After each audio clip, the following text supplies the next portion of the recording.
Hello, welcome. Hi, everyone. Welcome to the Tuesday Travel Chat. I'm Natasha Ho. I hope you're having an awesome week. I've had a really great start to my week, and I was excited to see this week that we reached 100 members in the group, which is so awesome and really exciting. So thank you all for joining me. This has just been an awesome group and community here. And if you know anybody who would be interested in joining us, please feel free to share the love and invite them to the group and help us keep growing our community that we have here. So that was a really exciting thing for me to see at the beginning of the week. So today I want to talk about something a little bit different than my normal topics. I know since a lot of us are working from home, or even if you're not working from home, you may be spending time at home taking care of kids, schooling from home, you may be in school yourself. We're spending a lot more time at home and trying to balance that with all of our other responsibilities that we have. And so what I want to talk about today is why it's important for us to create boundaries, especially at a time like this, in order to make sure that we have time to rest and recuperate. And I know that one of the things is really hard is to create that separation between when you're on and when you're off, because your home is also, your workplace and all of these other things. So even for myself and for people that I see, friends, my husband, I've noticed that it can be really hard to create that division between when you're on, when you're serving people, when you're available to others, and then the time when you are not, and the time that is for you and for the things that you need. So I want to talk today about what is the problem, why is it difficult for us to create those boundaries, and why it's important for your happiness and your well-being, and also what you can do about it. So I know from my own experience as a mom that it has been difficult at times for me to create even separation with my son, and making sure that I take care of my needs, because I'm always worried about what does he need, making sure that he has, my attention and everything that he needs in terms of being fed and played with and all those things, but not necessarily taking the time to take care of myself. And what I noticed is I started to feel really depleted. And so I now make sure that I build those things into my schedule to take care of myself, whether it's putting time on my calendar to specifically take naps. I actually have a nap built into my schedule. I also make time for rest and recuperation in the evenings for some self-care, and I have time for journaling and things like that, or what I need to do in order to take care of myself so I can show up fully for him and for everyone else in my life. So today, like I said, I want to talk about why it's important for us to create those boundaries, what it can do for your happiness and well-being, as well as how to make this happen. And so the problem really with working from home is that it's really easy for your work to bleed into the rest of your day, all the other moments of your day, whether that's you're checking emails when you roll out of bed, or you're responding to text messages, you're getting phone calls after hours, or when you're supposed to be taking a lunch, and you feel like you have to be always on and always available to people because people are calling you, and there's not really a clear set boundary between when you're on, when you're available, and then when you're not, and when you're supposed to be resting. And it's really easy for those to get blurred during this time period. And so you have to be really intentional about creating the boundaries between when you're on and when you're off and when you're resting. And so the reason why the boundaries might not be there are for multiple reasons. One, it might be that you haven't actually taken the time to create those boundaries and really be intentional about when am I going to be on and available and when am I not. Or it may be a matter of you've created those boundaries, but people have pushed right on past the boundaries that you've set. Hi, Rebecca. Nice to see you. Thanks for joining. So if you have boundaries and people push right past them, that can be a really big issue. My husband actually recently had this happen. He was having a conversation with his dad late in the evening, and his dad wanted to talk about my husband's work and ask him a bunch of questions and dig really deep into a conversation. And my husband did not want to have that conversation. And he said, I don't want to talk about this right now. I'm winding down. It's late in the evening. But he didn't enforce that boundary. So they ended up staying up until about 2 o'clock in the morning having this conversation about work stuff and things that my husband was tired and didn't want to talk about. But the reason that, that continued was because he had a boundary, but he didn't enforce it. And so other people can end up pushing past your boundaries. And so can be really difficult for you to actually keep that time that you've set for you to be able to rest and recuperate. And you may also have the problem of feeling guilty about setting up those boundaries. If you are working right now, you feel like, I'm lucky to be working, I'm lucky enough to maybe be able to work from home. And so it might feel selfish or even self-sabotaging for you to say, I'm going to take a break, or I'm going to set up these boundaries, because you're worried about job security and you just have a sense of guilt about being able to create those boundaries and that separation between yourself and the work that you're doing in their personal time. So as a result, you end up working longer hours, working even harder, and you're already in this environment of high stress from, work and taking care of your family or your kids, homeschooling your kids, and living through a global pandemic and all the stress that brings. So it's just stress on top of stress on top of stress. And as a result, it can leave you feeling really depleted. It can make you feel incredibly disconnected from yourself.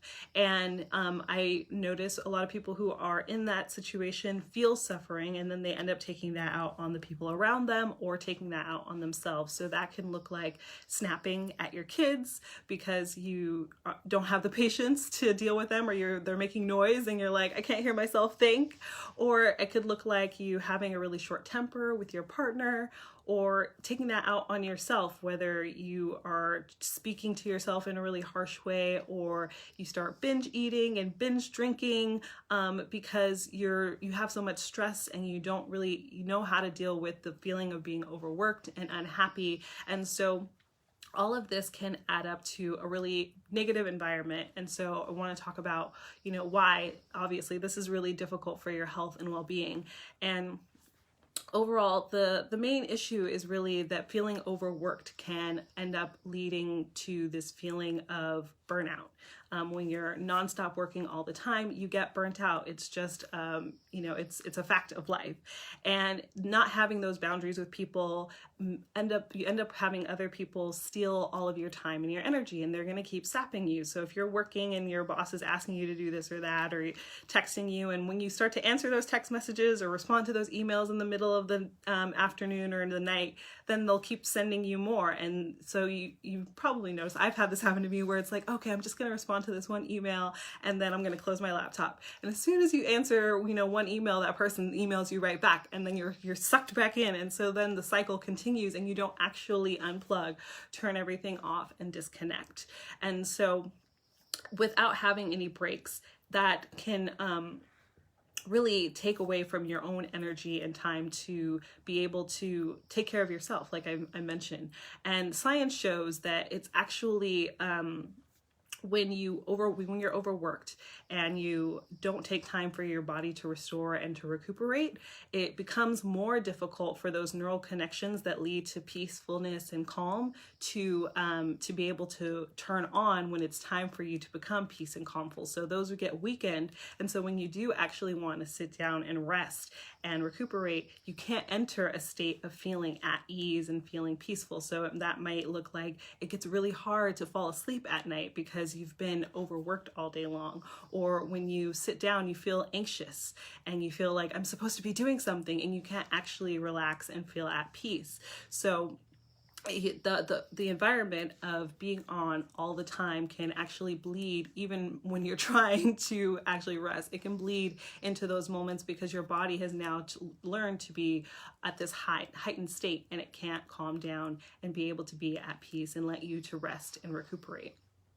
And another thing that I learned that was really, really interesting and important for me was that when you work more, your productivity and creativity actually diminish the more that you're working. When you get to that state of being overworked, you think, I have to keep going, but your creativity and productivity actually go down. So you may if you've ever noticed when you are maybe like in the shower and you suddenly start thinking about random things, and you find a solution to a problem that you had been trying to figure out but you couldn't quite figure out the answer for. Or maybe you go on a walk with your dog. This has happened to me. You go on a walk with your dog and you just start like having all of these random creative thoughts, or you start singing songs that you make up, or you have these memories pop into your head that you hadn't thought about in a long time. You didn't even realize you remembered that thing.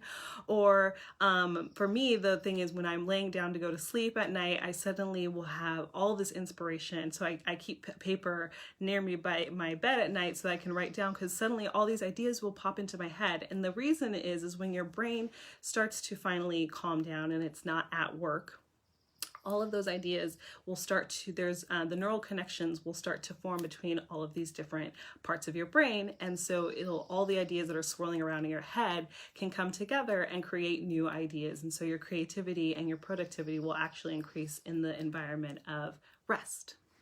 And so what I tell people is really taking a break is essential. And in order for you to recharge from a physiological perspective, you have to take a break. And the thing is, like, a break doesn't necessarily have to be something difficult. What I recommend for people is make taking that break really, really easy for yourself. So you don't have to necessarily plan a week-long getaway or feel like it's out of reach because you can't hop on a plane right now and go to some faraway destination. Taking a break can be as simple as, okay, we're going to take a day or two here and there. We're going to shut off the news, no TV news, no reading the news. I'm going to turn my phone off or not answer my phone unless it's somebody I really, really want to talk to. We're going to, take naps or sleep in the middle of the day, and we're, have a beer or wine in the middle of the day, go for a walk when you would normally be working or schooling, and really taking that time to focus on yourself and recuperating and taking care of your own needs. And vacation at home can feel like a real vacation with a staycation. And that's what I help people do, is creating those moments, creating a staycation, so that you can have the experience that you want without necessarily having to, hop on a plane and go to some far off destination. And so what I help people do is to create that kind of experience within their own home. So imagine if you were able to sit at home and taste beignets or taste fried bananas or smell the sea, feel the sun on your skin, or look at grand architecture and see beautiful dancers, or soak in a hot bath and hear languages from other places in the world. If something like that would be appealing to you, then I would love to talk to you about how to create an experience like that for yourself. Like I said, I help people make taking time for themselves easy through a staycation, and I've helped quite a few people with this, and so I would love to support you if this is something that you're interested in. You can just write yes in the comments, and I will get in touch with you. And I know what this has done for me over the past several weeks. It's been definitely something out of the ordinary for me to be at home, to not be able to travel, but this has opened up a lot of new experiences, one for me, but really being able to feel connected to myself and feel more like myself, because for a while it was really difficult to feel like, okay, all the things that really make you feel happy or excited about life, you might have felt detached from those things. And so now I feel like there's all these moments for me to feel connected with my husband and for us to laugh and have a really great time and create new memories. And I feel excited. So, if you've been struggling with feeling bored during the quarantine, feeling like I don't know what to do with my time, or I don't know how to keep my family connected and entertained, maybe everyone's sitting on their phone all of the time and not really actually able to engage with each other, if that's something that you've been struggling with, and if that resonates with you, and it's something that you'd be interested in. Hi, Kath, nice to see you.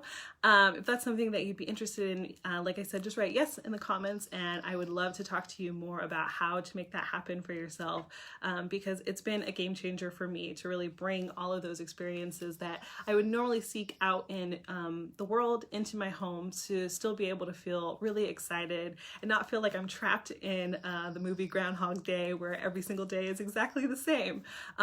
So it's really, really important for us to take that time away from everything that we're doing to focus on what's going on in here and what's going on in here, so that we can take care of ourselves. So I would love to support you if that's something that you're interested in. You can write yes in the comments. But that wraps up for today. I thank you so much for joining me. This has been such an awesome community. Like I said, I'm so excited. We've reached 100 people in the group already in just a few short weeks. So I hope to see you guys again next Tuesday, and please feel free to send me any questions or anything else that you guys need in the meantime. Thanks and have a great day. Bye.